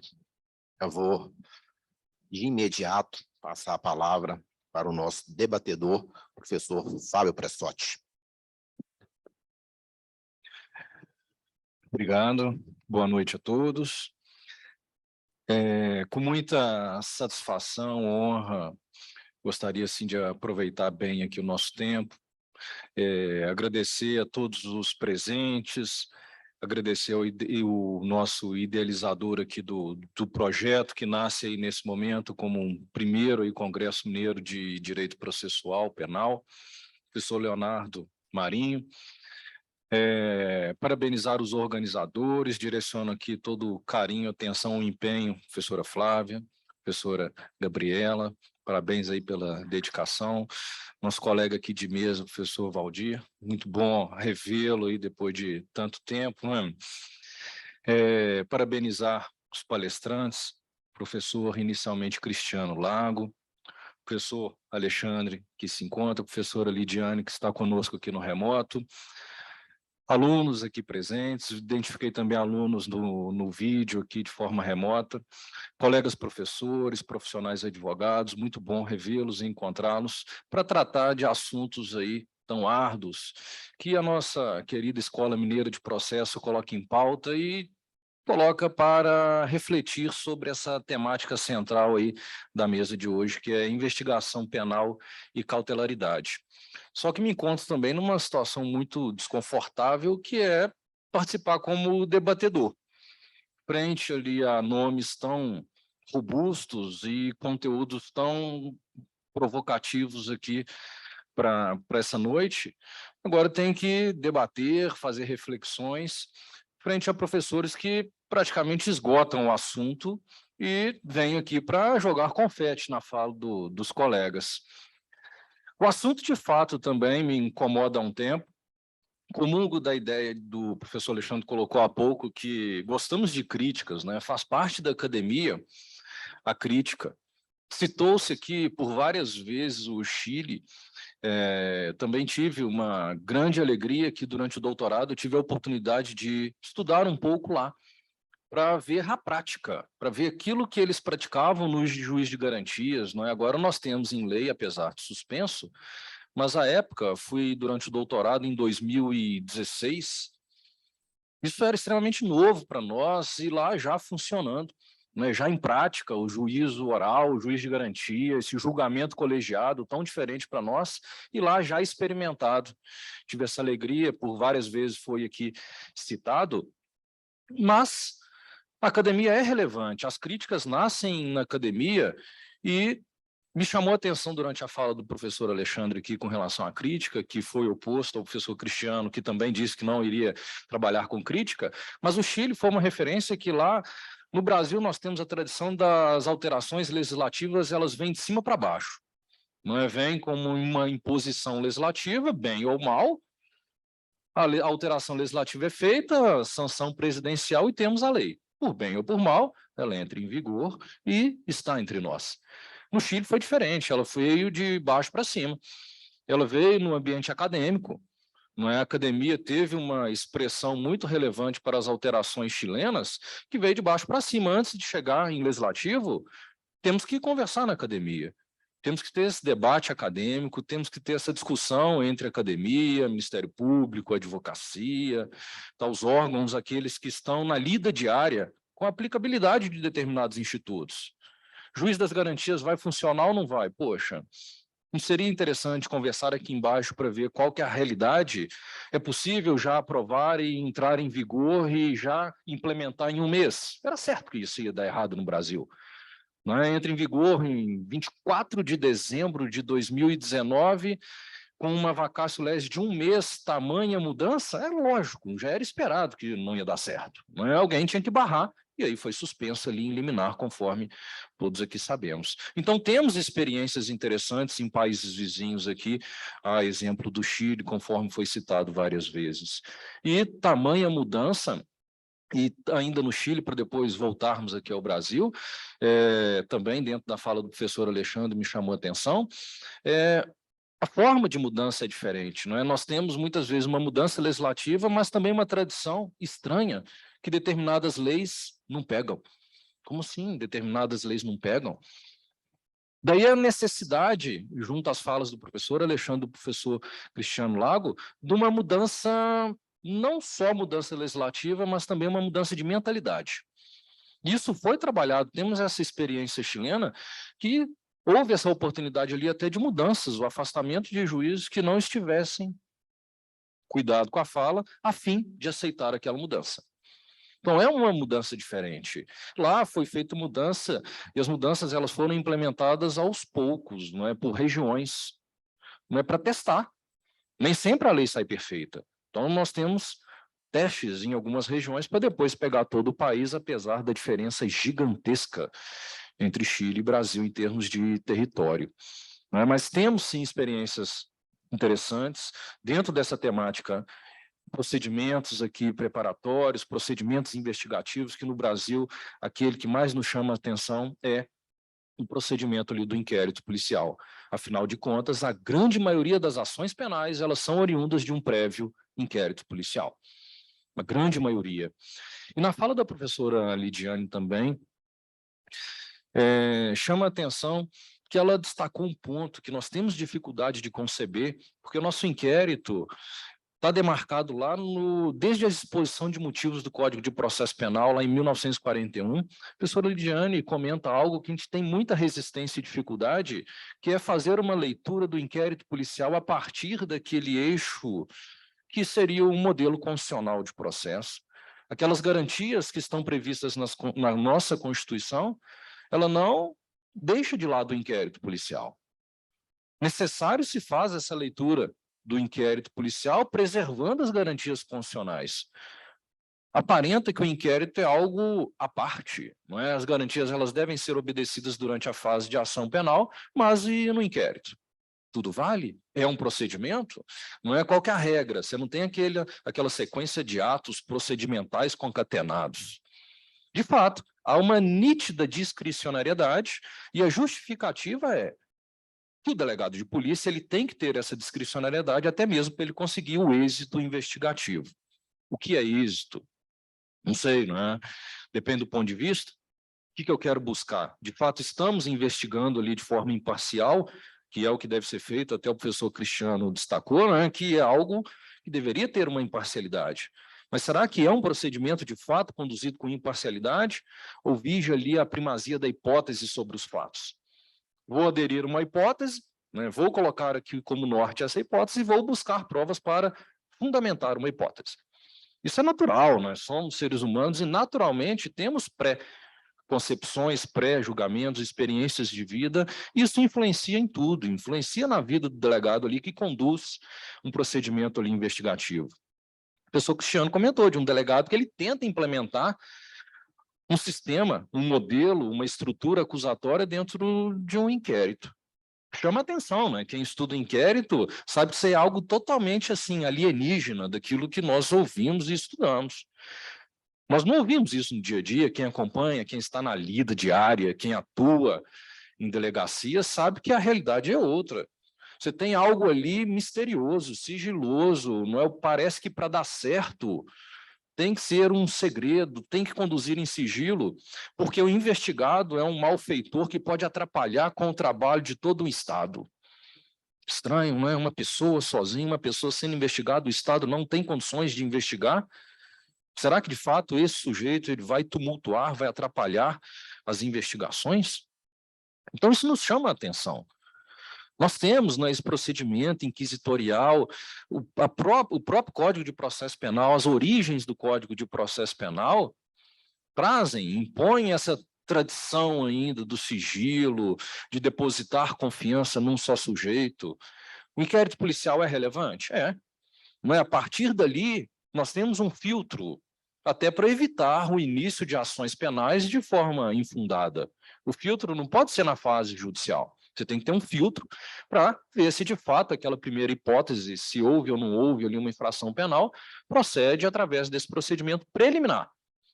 Mas, muitas vezes, esse procedimento é visto também como um procedimento de exaurimento de provas, que ele não foi feito para isso.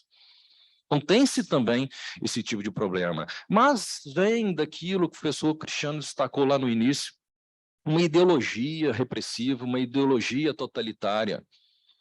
Buscamos inspirações lá no Código de Processo Penal da Itália. Então faz sentido quando se pega ali o momento que o Código de Processo Penal brasileiro entrou em vigor, lá em 1941. Era um momento político totalmente diferente. Mas não é mais aquele Código de Processo Penal original. Ele sofreu várias alterações nos últimos anos aí que nos chamaram a atenção. Mas esses resquícios autoritários, eles continuam, eles permanecem aí conosco. E nós temos durante o inquérito, nessa fase de inquérito, uma concentração de poderes, de autonomia, essa concentração da gestão investigatória na figura do delegado de polícia. O professor Cristiano destacou da importância da defesa, da importância da proatividade também do investigado através da figura do seu advogado. Temos uma tradição de deixa que a polícia investiga, deixa que o delegado investiga, ele vai trazer para nós as melhores soluções, os melhores resultados. Se você pensar, quem está na prática aí, a quantidade, nós temos lá 100 inquéritos. É extremamente raro, frente a um modelo brasileiro de investigação, termos ali um acompanhamento de um defensor técnico durante aquela fase de investigação. Quantos inquéritos policiais são acompanhados de um advogado? Poucos, o número é muito baixo. Por questão econômica, por questão da defensoria não estar presente na fase do inquérito, a pessoa não tem condições de constituir. E tem-se uma crença que, de fato, o inquérito ele vai trazer as melhores soluções, ele vai conseguir apurar? Ou será que também temos ali tendências, né, para direcionar determinada investigação para atender interesses obscuros? Então, essa tradição inquisitorial que está presente na fase que o próprio nome sugere ali do inquérito, é difícil de superar. Nós temos uma tradição de uma investigação autoritária, excludente, ela afasta a figura do investigado. O investigado ele é visto como um inconveniente, como aquele que vai atrapalhar a investigação. Mas cada dia mais reforçamos, pegando um gancho lá na fala da professora Lidiane. Como que nós vamos moldar esse procedimento ou não a um modelo constitucional de processo, a um modelo acusatório. O artigo 3º-A, apesar de suspenso, prevê que o Código de Processo Penal terá estrutura acusatória. Uma estrutura acusatória exige uma remodelagem, uma leitura de todo o Código de Processo Penal. Como é que nós vamos buscar essa adaptação, essa formatação? O Código de Processo Penal ele tem que ser lido a partir do viés aí constitucional. Essa formação do conhecimento, o inquérito, ele trabalha com uma formação do conhecimento de forma unilateral. E aí, a todo momento, né, fazendo um gancho nas falas aqui, exercendo minha função de debatedor, puxando as falas dos professores, 3 brilhantes professores dessa noite. Como é que nós vamos trabalhar numa ideia de uma construção do conhecimento de forma compartilhada e superar essa criação de conhecimento de forma ali unilateral? Temos que superar essa ideia de inquérito policial como sendo aquele momento de esgotamento probatório, exaurimento probatório. O inquérito não é para isso.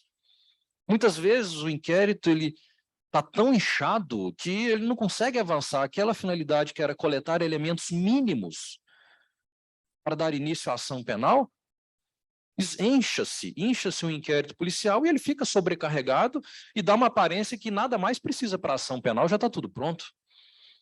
Então, vamos acabar com a fase de ação penal e já podemos ali proferir uma decisão com base no inquérito.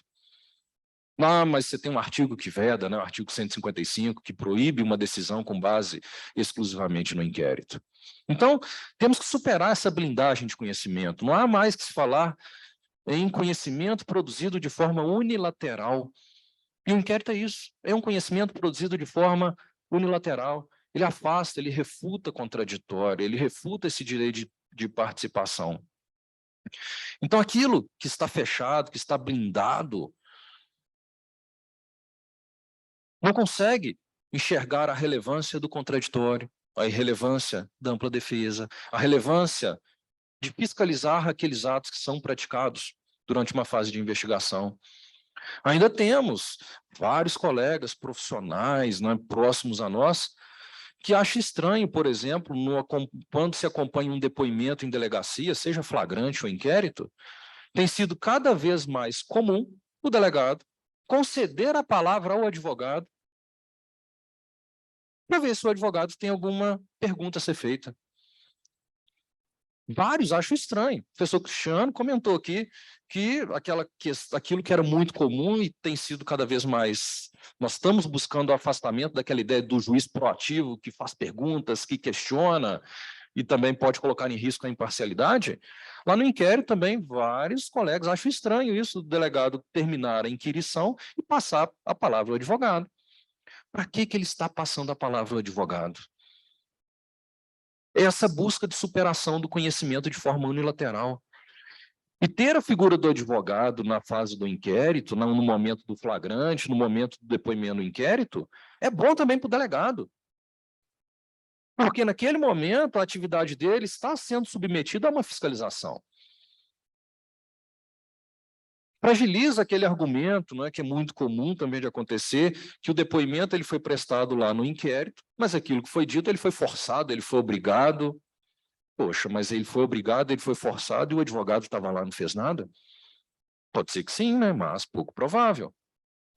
Então ganha em legitimidade. Aquele ato ele ganha em legitimidade. Temos que superar essa ideia que o investigado, quando ele quer participar, essa ideia tradicional que ele só quer atrapalhar. Não, muitas vezes ele tem o interesse de já resolver na fase investigativa, de evitar o início da ação penal.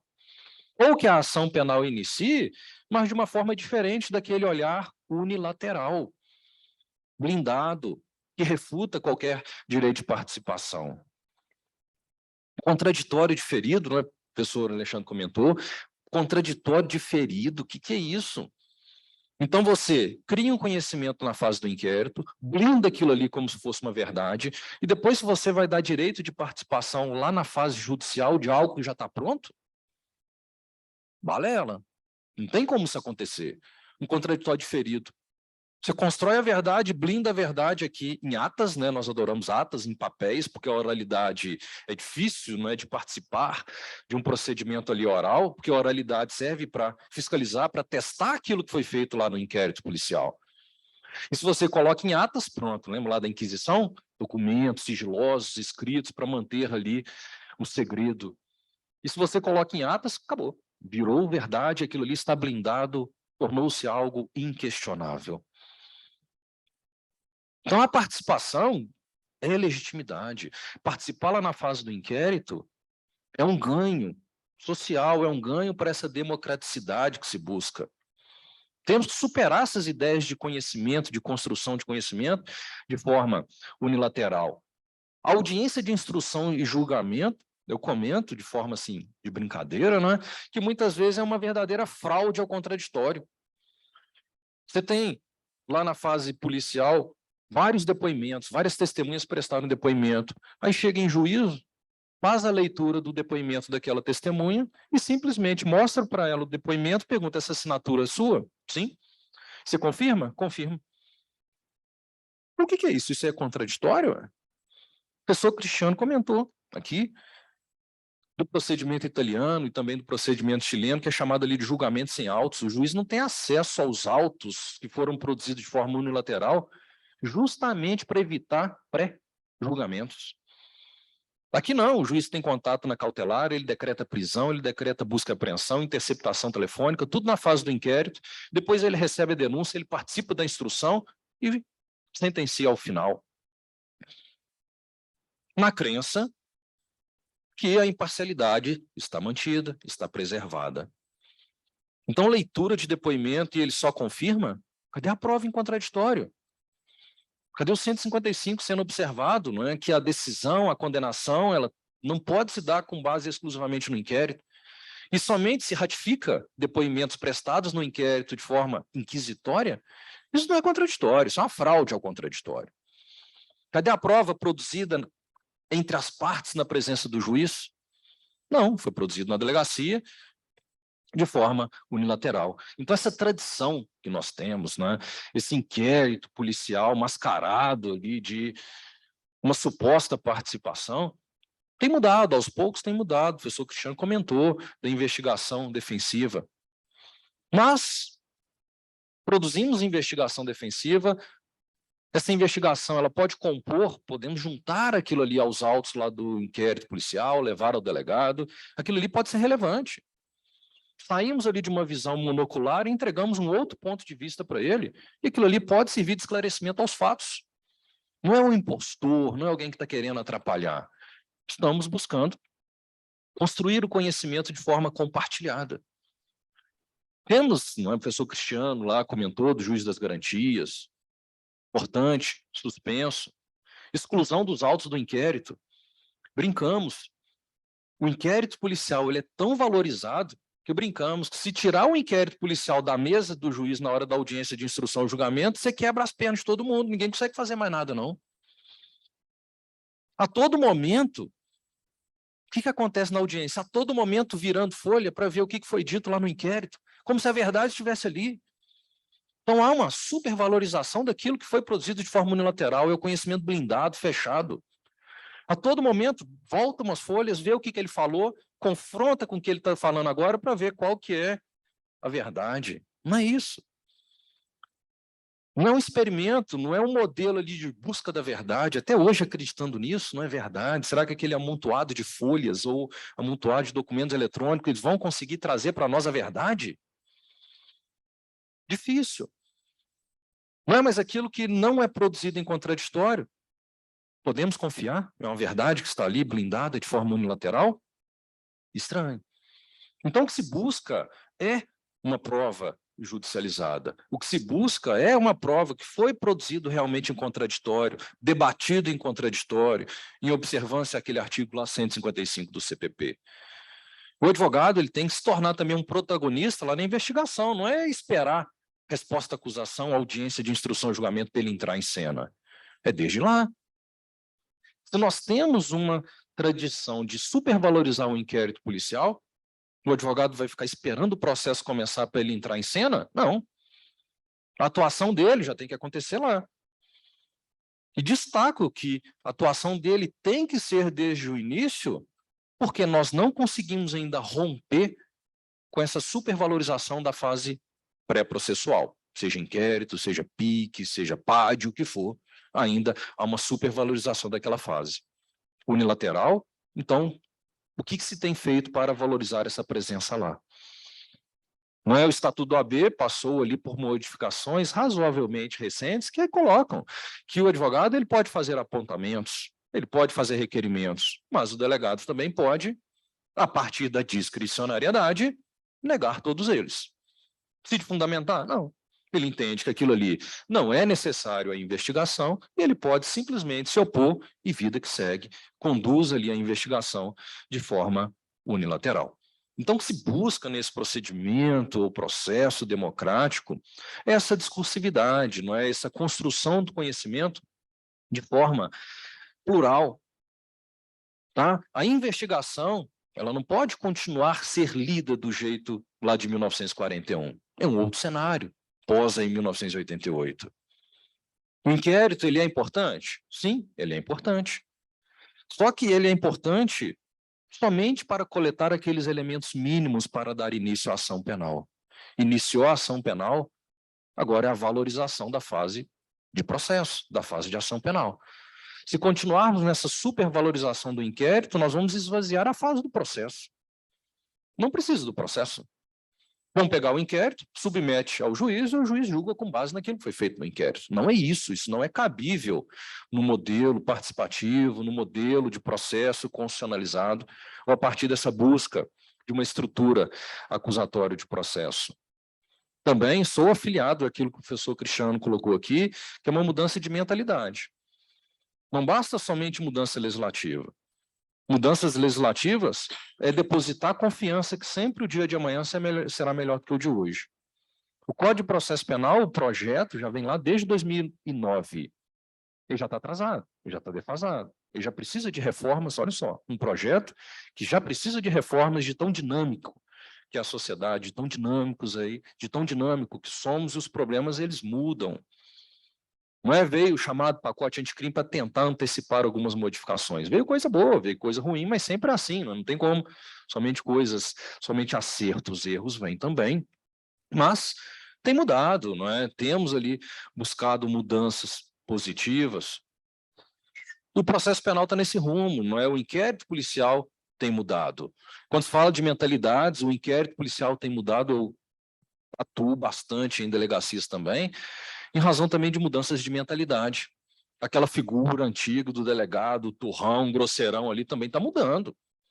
Você pensar a turma nova aí que hoje ingressa na carreira da Polícia Judiciária, é uma turma já que veio de uma formação pós-Constituição de 88, em grande maioria. Então você já tem uma oxigenação também da mentalidade.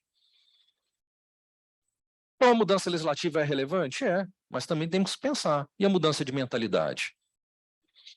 Não é? Vem aí ó, o artigo 3º-A, uma estrutura acusatória de processo. Não é fácil romper com a estrutura inquisitória, mas é aos poucos, é passo a passo, é discutindo, é conversando, participando de eventos, não é? E amadurecendo e aceitando também as mudanças. Não é? É difícil, mas aos poucos nós vamos refazendo essa leitura aí do que é essa fase de investigação, do que é essa fase pré-processual. Não é o principal recado, aquilo que eu captei, não é? Hoje foi só um momento aqui mais de aprendizado e expor um pouco partes dos conteúdos apresentados pelos palestrantes. É isso. Nós temos que ter ainda um inquérito policial, não tem como acabar. Até porque, se acabar com o inquérito, o que vai substituir? Mas ele está aí, ele vai continuar, mas precisamos de uma releitura dele. Não é algo blindado, o conhecimento unilateral. Por que o conhecimento unilateral é o melhor? Por que o conhecimento da autoridade policial é o melhor? Porque a lei disse? Não. Então, temos que refazer essa leitura do inquérito policial. Obrigado a todos aí pelo acompanhamento, pelas reflexões, espero ter contribuído. Professor Valdir, obrigado pela oportunidade. Obrigado, professor. Obrigado, professor Fábio Pressotti, nosso debatedor nesse painel, investigação e cautelaridade. Colegas, algum dos senhores, senhora, gostaria de colocar mais alguma questão? Não? Então, Nós estamos encerrando, já convidando a todos, agradecendo a todos que estão aqui, já 9h30 já, e também aqueles que nos assistem de forma remota, convidando a todos que amanhã, na parte da manhã, nosso último dia do primeiro Congresso Mineiro de Direito Processual Penal, teremos o painel Sistemas Processuais, outro tema bastante instigante e que,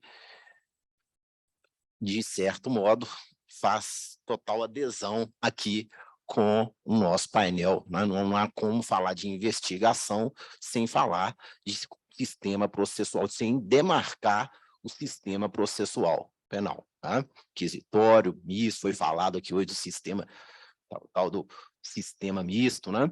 Sistema acusatório. Então, eu declaro encerrado esse segundo dia do primeiro Congresso Mineiro de Direito Processual Penal. Uma boa noite a todos e a todas.